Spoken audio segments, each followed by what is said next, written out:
get started.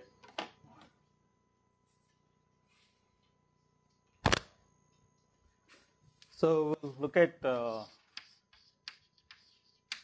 space-time equalization or space-time processing.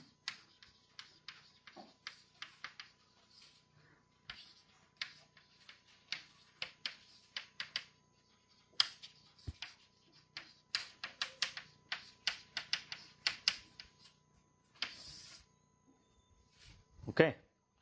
The development of space-time MMS CDFE is very much similar to the one we discussed in the previous lecture. Okay. So what is space here? Well, we have a system with multiple receive elements. Okay. We have a system with multiple receive antennas. The transmit signal, the structure remains the same pretty much. Now we are going to receive this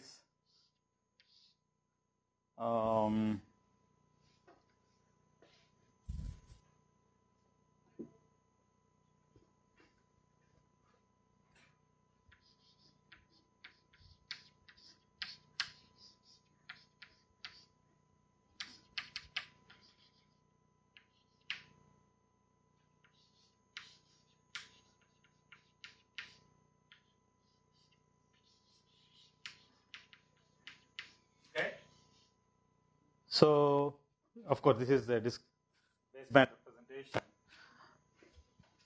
We sample the received signal, the baseband received signal at the output of each antenna at the rate kT by L. Okay, and then we'll have a cascade of feed forward filters.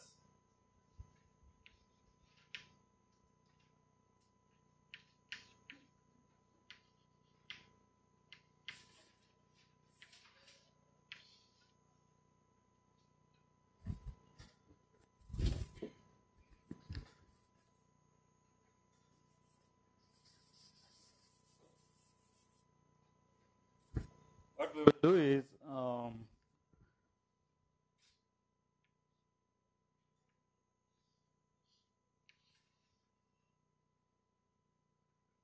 we take the samples at kT by L rate, and then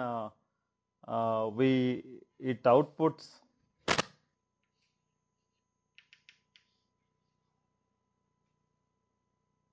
notation used.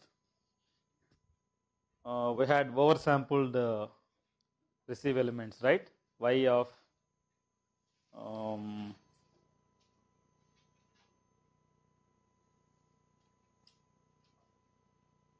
the vector y of k had elements, right?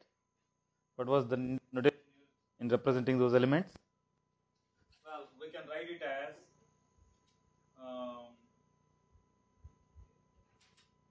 antenna 1 oversampled sequence 0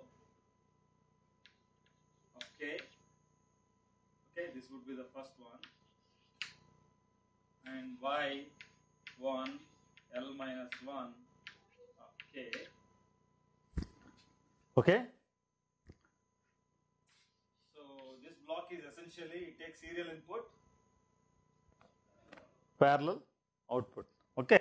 So only to the extent of at each within one symbol. Every t seconds it collects L samples and converts them serial to parallel form.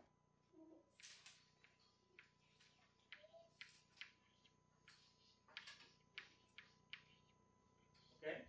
Then this is the second output of the second antenna.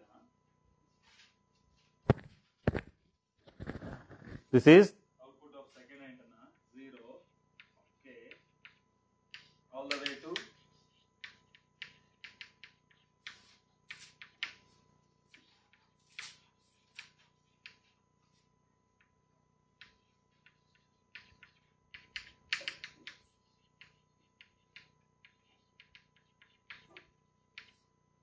okay. These are the various outputs. okay, that we get, then we arrange all these samples into a single column vector format, which we call yk.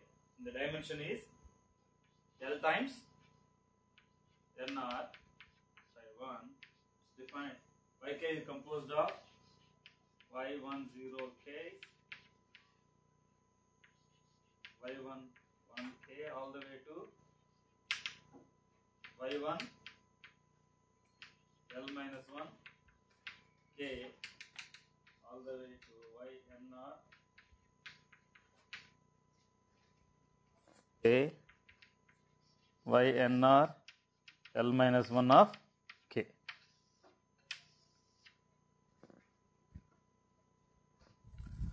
Okay. So then you can write yk as convolution between pk data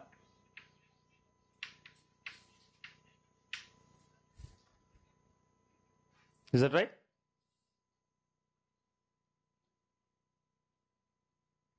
And the dimension of pk is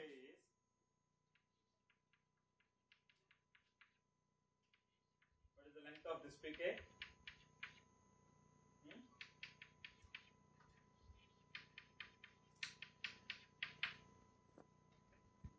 Well, again p of k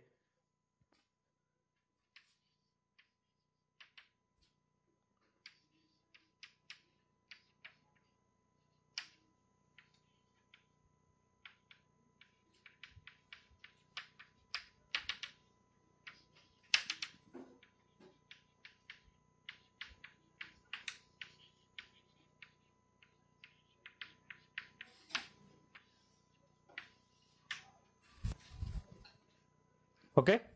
So n of k can be appropriately defined, right?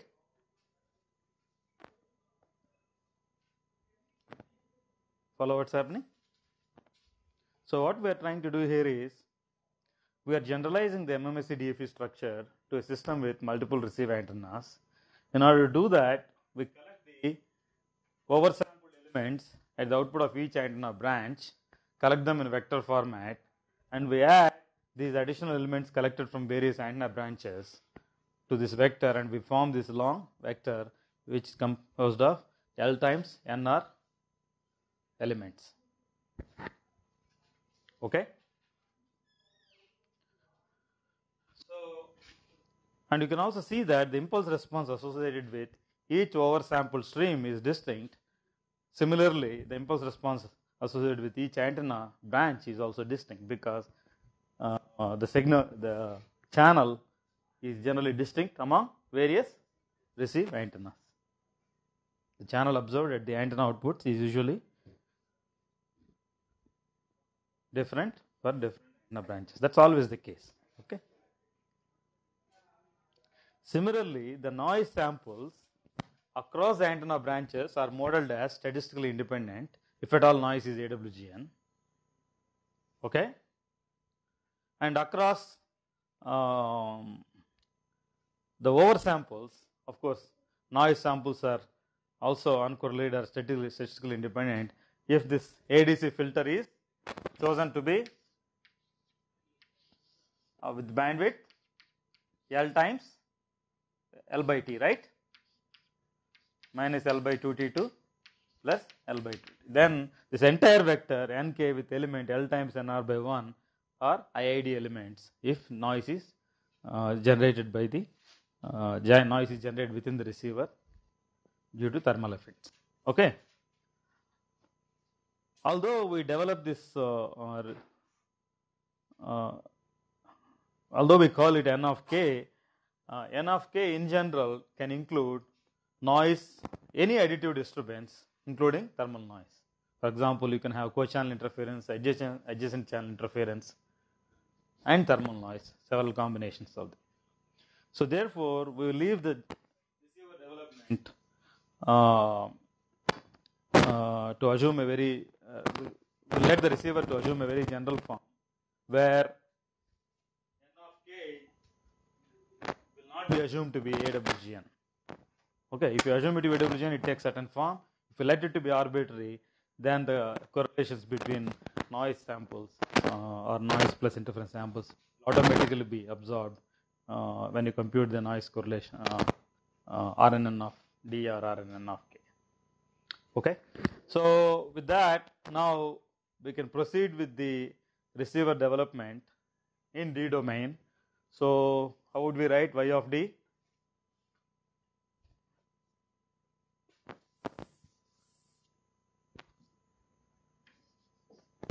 Y of D is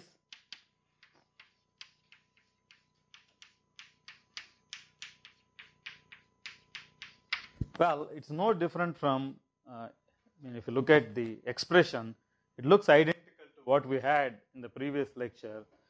The only change is the dimension.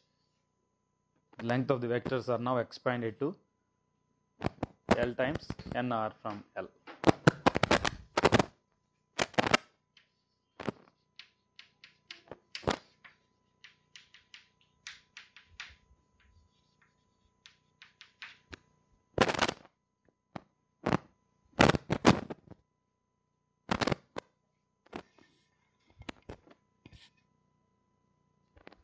Okay.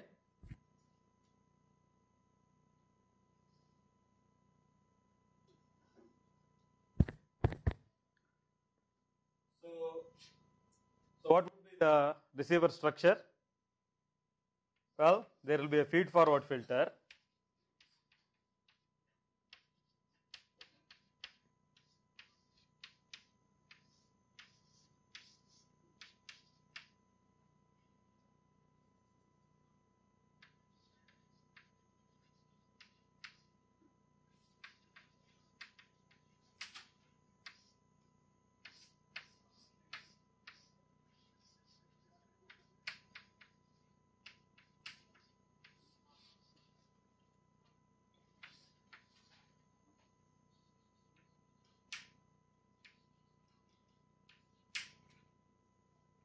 Well, these are in fact estimated decisions. We always assume that decision feedback is perfect.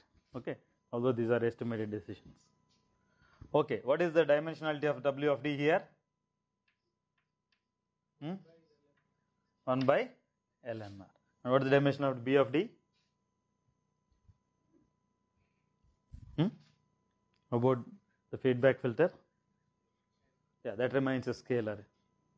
Okay, so Y of D is L by NR1 and 1 by LNR, and after filtering you end up with a scalar here. So what it means is that you have a bank of filters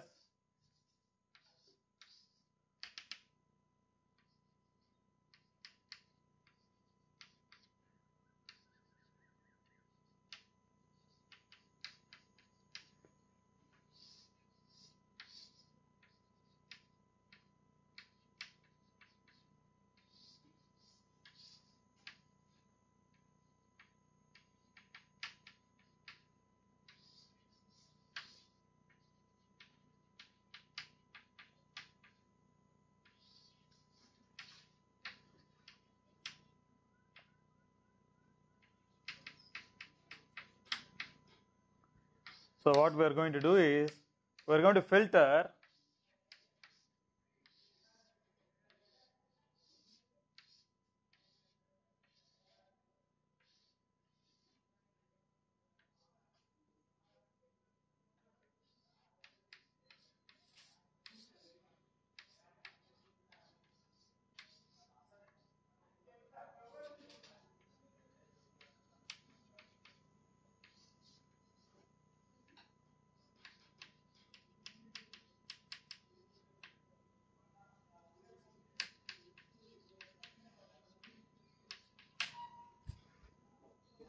So we are going to apply a feed forward filter on each stream. We call them streams. There are L times NR streams, received signal streams. They're all at symbol rate. Okay, they're a function of K. We're going to convolve this received sample with W10 of K. We're going to convolve this with W1 L minus 1 of k. Of course, there are some other filters in between, and we sum up the output of these filters, okay, and we end up with what we call here Z of something like this.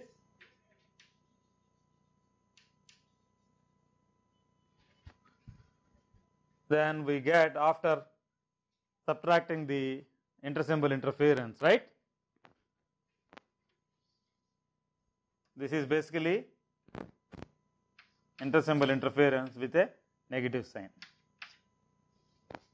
So it's going to remove the intersymbol interference, and we end up with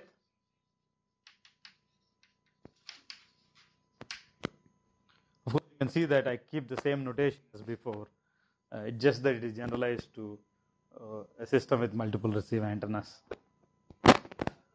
Okay. In fact, we'll take various examples and we'll analyze case by case. The scenario with oversampling one antenna, scenario with multiple receive antennas, and maybe no oversampling, and see what kind of effects we'll have when you have this generalized receiver. Okay. Okay.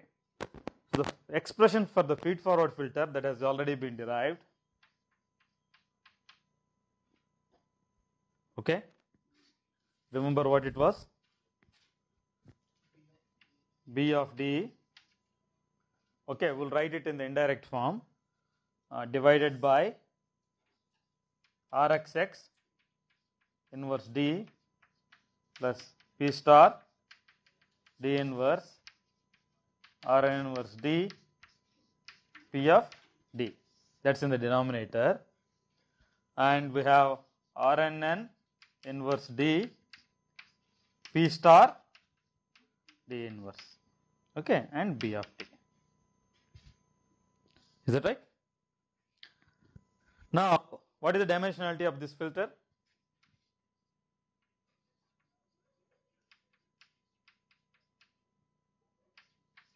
LNR by LNR. If L equal to 1, the dimensionality of that filter is NR by NR. Okay, and this is a scalar filter, and B of D is the feedback filter.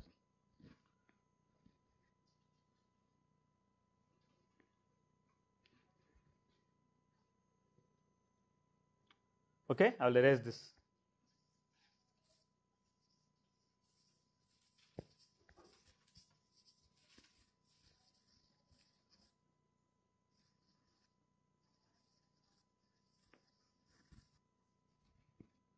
Okay, so we had this spectral factorization. We had these spectral factors Rxx inverse D plus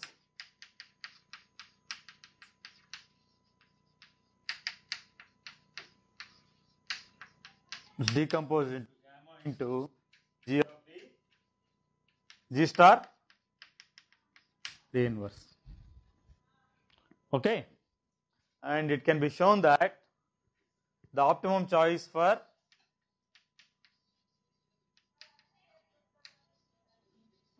the feedback filter G of D is equal to G of D, which is causal, monic, and minimum phase with all zeros inside the unit circle.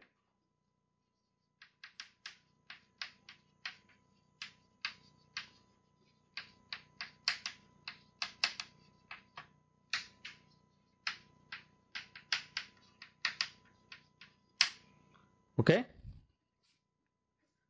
So if you substitute that, we end up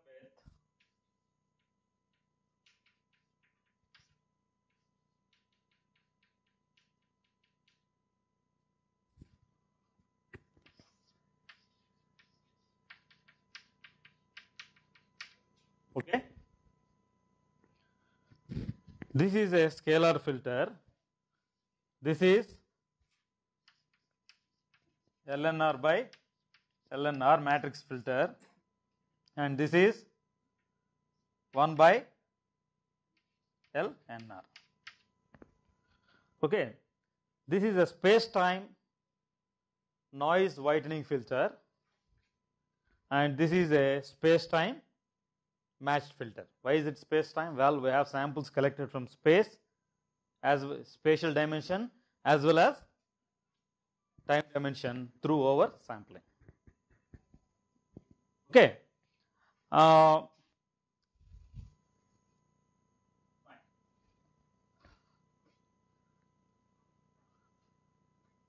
And the expression for minimum mean square error,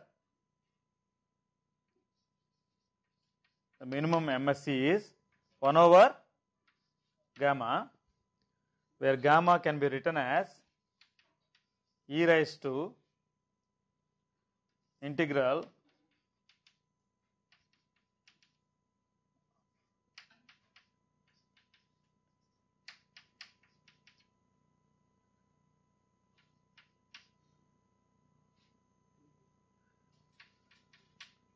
okay, and natural logarithm of log base e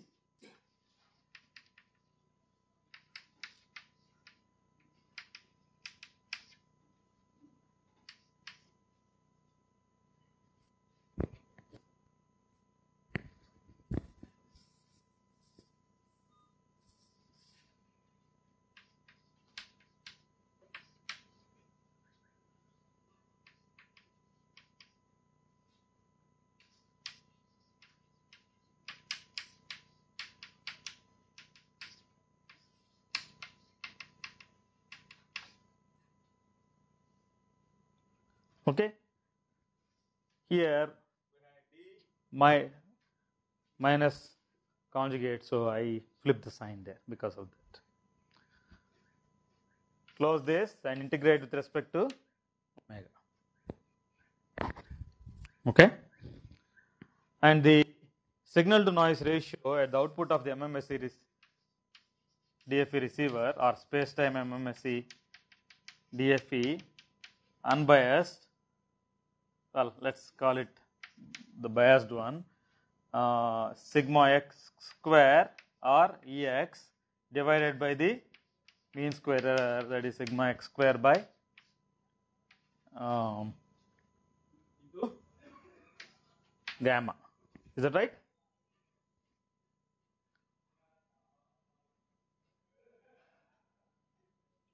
Okay. The unbiased SNR is obtained by taking the biased SNR and taking 1 out of, subtracting 1 from it. Okay. See, this receiver can assume many different forms. Okay. The simplest form it can assume is, okay, I'm going to break this into a number of cases. We will consider a number of cases and see what sort of form this receiver takes. Okay.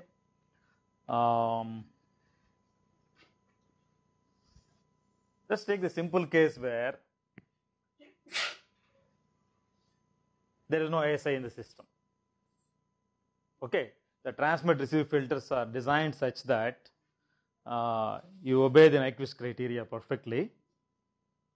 Okay, and no timing errors whatsoever. So in that case, you can even well, this is designed with oversampling in mind, but noise is white. Okay, if you make all these various assumptions,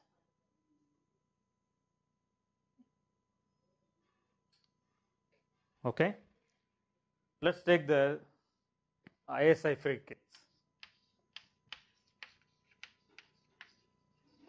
and we can let arbitrary number of receive antennas. Okay, and we will allow noise to be AWGN, and we can allow an arbitrary oversampling rate L. Okay, let's just focus on this expression for the time being. Okay, in this expression,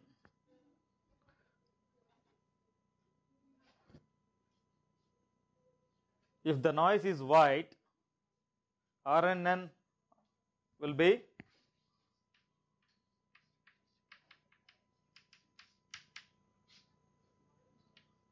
L times sigma n square into identity.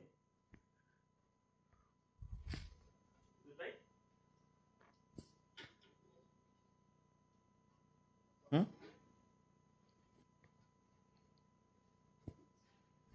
Because the noise power contained in each sample is L times sigma n square, right? And this dimension of this matrix is lnr by lnr. Okay, and how about this matrix P of e to the power of minus j omega t? It's a column vector. Okay, if for single antenna case we were able to write this product under the assumption that this is L sigma n square, this would have been written as 1 over L sigma n square summation P, call it Pi of e to the power of minus j omega t absolute value square I equal to 0 to L minus 1. Remember that for single antenna case. But nevertheless, now we have L times NR components, L times NR components, and if you assume Nyquist class of pulses, this summation goes to, what does this summation give? If it is ISI free, if it follows Nyquist criteria in the apps in the for single antenna case, that gives you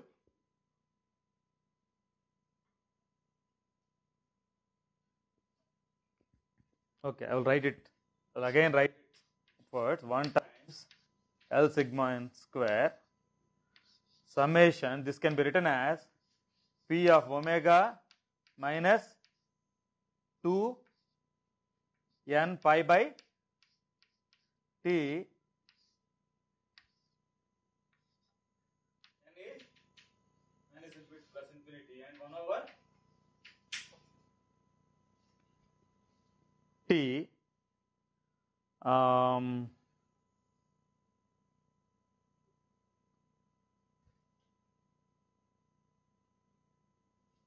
and in fact there must be another factor of L here perhaps. Okay, and what is this summation lead to if it follows 0 SI criteria? T, right?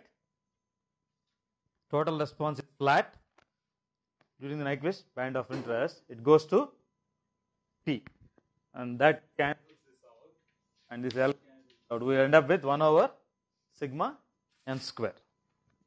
Okay, but now consider the case where the pulses are meeting the Nyquist criteria, but we have a number of receive antennas, and we'll modify the impulse response such that now input H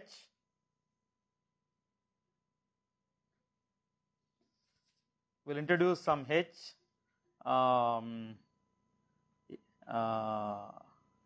M summation over M equal to 1 to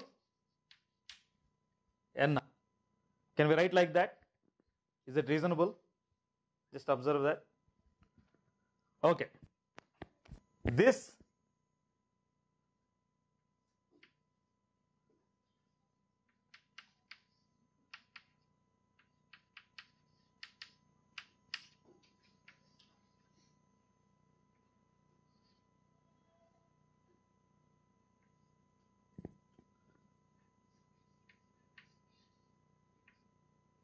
I just want you to visualize this. I don't want to write this explicitly. Okay, what's really happening? For a single receive antenna, okay, we'll model the channel as a flat fading channel within the band of interest. Okay, we'll model the channel as flat fading channel. What does it mean? It's not a function of, it's independent of omega within this band of interest. So let's consider a flat fading channel. So for this entire band of interest, Pi of e to the power j omega I equal to, let's say, 0, the channel will have a coefficient Hm, where M is the mth receive antenna. Okay, so this response will be multiplied by a constant Hm, this.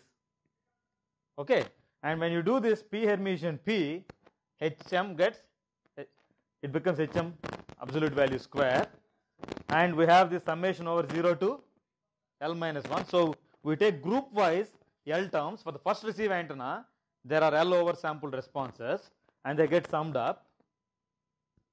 And then there is a double summation M ranging from 1 to NR. Remember, we had L times NR samples, and the first bunch corresponds to first antenna. Okay, and when you do P Hermitian P, the first bunch gets added up into this form with this scaling, and then for M equal to 2, so we're separating the effect of pulse shaping and the propagation channel, where the propagation channel is assumed to be flat over the frequency response of it. I'm just taking some special cases and see. So if that is the case, we know that this sort of, and then there is some L over sigma n square, and basically this response is equal to L if the transmit receive filters are following Nyquist criteria, because you have L over samples, your energy will be L times, and noise power will be this is energy or power. So noise variance will be L times sigma n square. This L and this L cancels out. What is your signal? What is this entire term here? This would be 1 over, I'm rewriting this, log base E, 1 over sigma x square, right?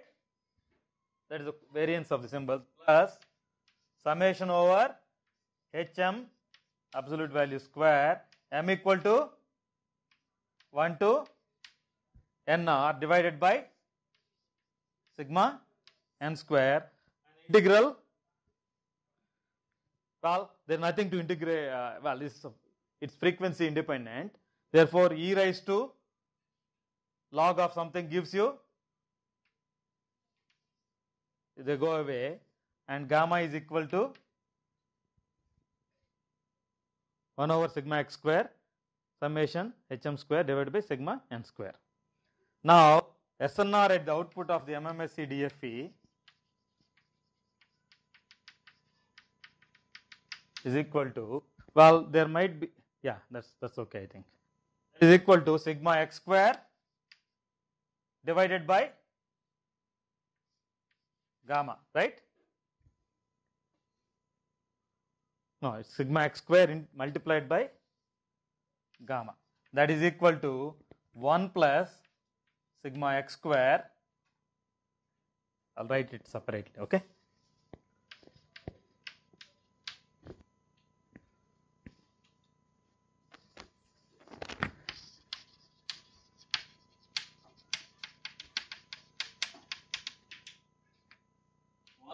Sigma x square summation Hm absolute value square M equal to 1 to NR divided by sigma n square, and the unbiased SNR is, of course, if you remove the bias,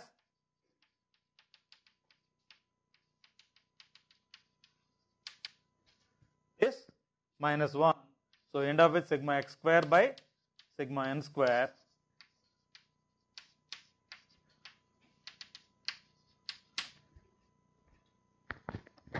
Okay, and what is this SNR? This is basically the matched filter bound for this receiver. This is equal to the SNR associated with spatial matched filter bound.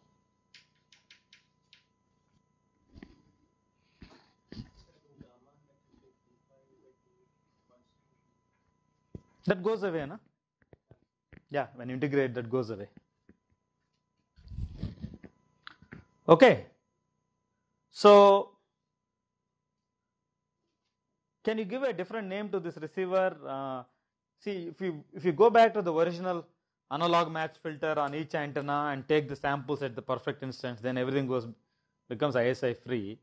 Then you can simplify the receiver a little bit. Okay. So essentially, if you observe P star D inverse, what is it doing? It is a space time match filter. Okay. And in this case, it assumes the role of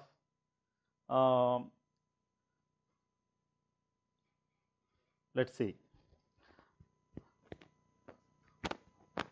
Essentially, it becomes something called a maximal ratio combiner in this case.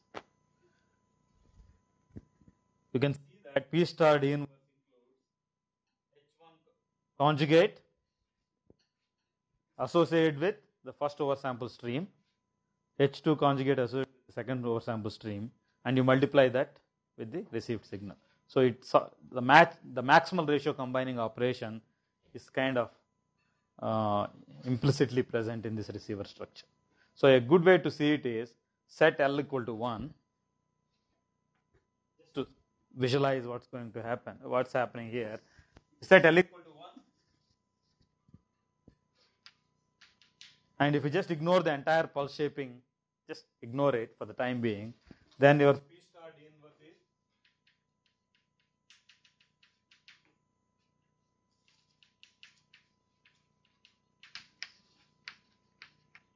this is your receiver filter. Just ignore the transmit receive pulse shaping functions. That's nothing but a match filter or a maximal ratio combiner. Okay? What is a maximal ratio combiner? Each antenna output is weighed with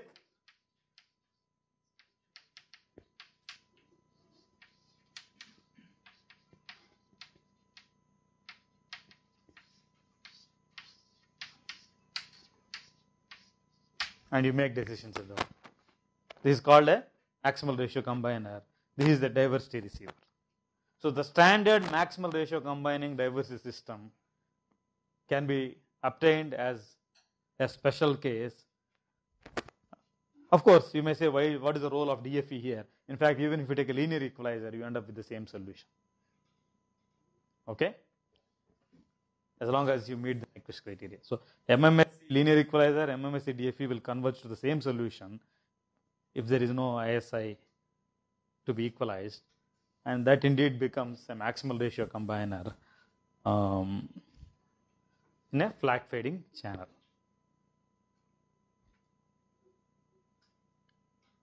Okay?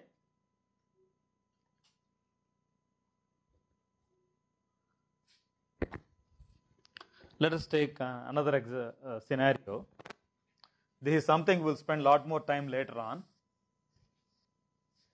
Let us assume there is a co-channel interferer that has whose signal structure is identical to that of the desired signal. Let's assume there is a co-channel interferer or a set of interferers whose signal structure is identical to that of the desired signal, and they are all synchronized to the transmit signal. They are all synchronous co-channel interferers. If that is the case,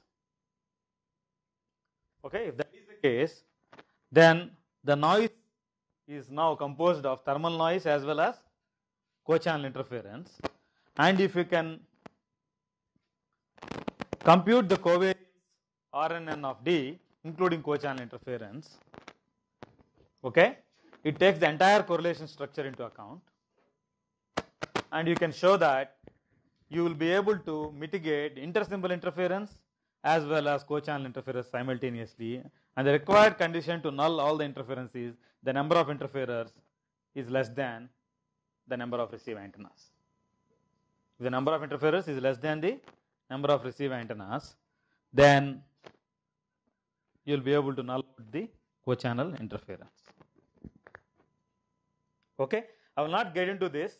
We'll take a simple example in a it thoroughly. Okay, so then you can see that the presence of RNN inverse is really important when you do space-time processing, where you mitigate ISI and CCI. RNN inverse plays a very pivotal role. If you ignore that, if you assume this to be a scaled identity matrix, that means you have lost the ability to mitigate co-channel interference. Okay, so it plays a very important role. Similarly, you can show that using this RNN, you can also mitigate adjacent channel interference. I'll give you a homework exercise to that. Okay, and by having oversampling, you can show that you can make the system immune to timing errors. In addition to that, through oversampling, you can also mitigate co-channel interference if the system allows enough excess bandwidth. If the system allows enough excess bandwidth, through oversampling, you can mitigate co-channel interference by using RNN. That's not so obvious, but I'll give you a trivial example.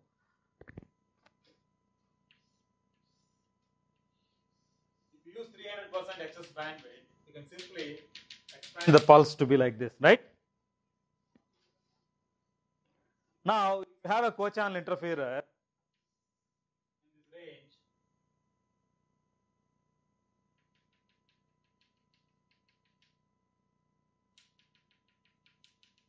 you can very well mitigate this interference by taking a oversampled receiver with oversampling rate. Well, you may say, why can't I just filter out, put a front-end filter with this bandwidth and simply cut out the co-channel interference using an analog filter? Okay, if you do that, what happens is that this desired signal right here has some energy which you will not capture. Okay, if you flatly cut out, I'm just giving a trivial example here. Okay, on the other hand, if you put a front-end filter which is wide, allow co-channel interference, and then do space-time processing, and you can suppress this interference very effectively. And the advantage is that when this interference is weak, when it is below the thermal noise level, then signal will capture all the energy from the excess bands, and you can boost SNR. Okay, so through oversampling, you can reject co-channel interference, but this is not something we'll explore deeply, because systems are not usually designed that way, except CDMA systems, where they spread the signal over a wide bandwidth and many users coexist. Okay, and you have to sample at a rate higher than the rate at which the desired signal is transmitted. So in a way, a rake receiver is sort of an oversampled receiver, a simplified version of an MMSE or MMSE DFE receiver. So we will not show those connections, but if you are interested, you can work it out. Okay, and there is another application of oversampling. Oversampling can give you diversity gain in frequency selective channels if the system employs enough excess bandwidth. Well, that is easy to see. Let us assume that we assume 300% excess bandwidth. So we design a pulse of this kind. Let's assume that the channel takes alpha 1, alpha 2, alpha 3. It is flat for this band, and it is flat for this band, but takes a statistically independent value. We use piecewise linear modeling of the frequency selective channel, where alpha 1 and alpha 2, alpha 3 are complex Gaussian variables, identically distributed, zero mean, something like that. Then you can show that if you apply MMSE DFE receiver to this system with an oversampling rate of 3 by T, you can get an SNR, post-processing SNR of MMSE DFE, that looks like something like this, with alpha 1 square, HM replaced with alpha square if NR equal to 1. Alpha 1 square plus alpha 2 square plus alpha 3 square divided by sigma n square. That is easy to see because if we even do spectrum folding on this through match filtering, you can see that you will get the sum of squares effect, right? P star P, and if you allow alpha 1, alpha 2 and alpha 3 as the propagation channels, if you work it out, you will see that you will get third order diversity in this setup. But no one would go to the extent of giving 300% or 200% the way you, depending on how you measure it. You won't give so much excess bandwidth for the purpose of getting diversity gain. But in theory, you can get. But again, going back to CDMA systems, there is spreading. If there is frequency selectivity, CDMA systems give you diversity gain. The rake receiver gives you diversity gain, and that diversity gain is quite synonymous with the diversity gain you will get through oversampling. There is an inherent connection. Okay, whenever there is spreading or well, CDMA uses codes, so the codes act as a channel in a way. The codes act as a channel, but nevertheless, CDMA systems occupy much more bandwidth than the minimum bandwidth for transmission of the basic information. Okay, so there are some connections, but nevertheless we'll leave it at that. Okay, general focus is single carrier systems in this all these lectures. Okay, now let's go back to the basic scenario where we want to mitigate the intersymbol interference, and I'll give you a simple examples. I want you to work out the feed forward and feedback filter coefficients in the class itself. Just let's go through this exercise. Okay, let's ignore oversampling. I'll give you the setup.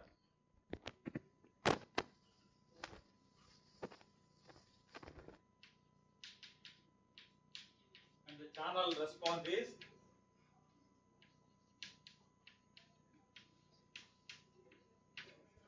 A plus D, where A is less than 1.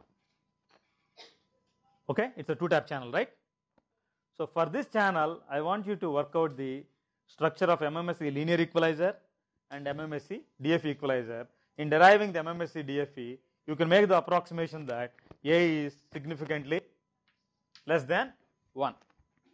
Okay, and in fact, you can carry out the spectrum factorization using the way using this law. You can get the causal and non-causal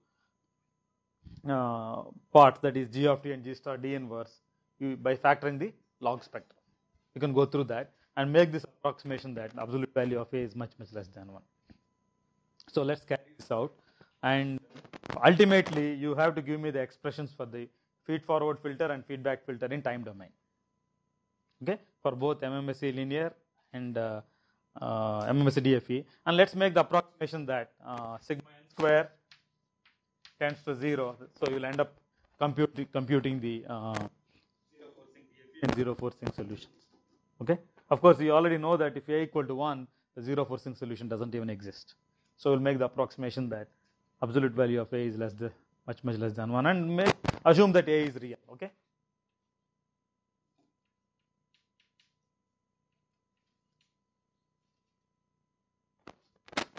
So why don't you carry out this today? And noise is AWGN.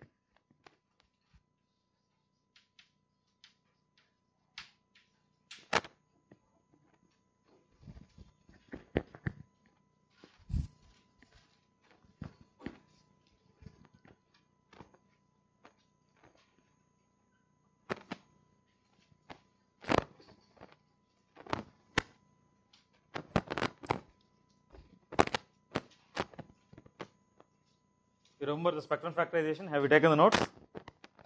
Yeah, just use that for the DFE case. And sigma x square is 1.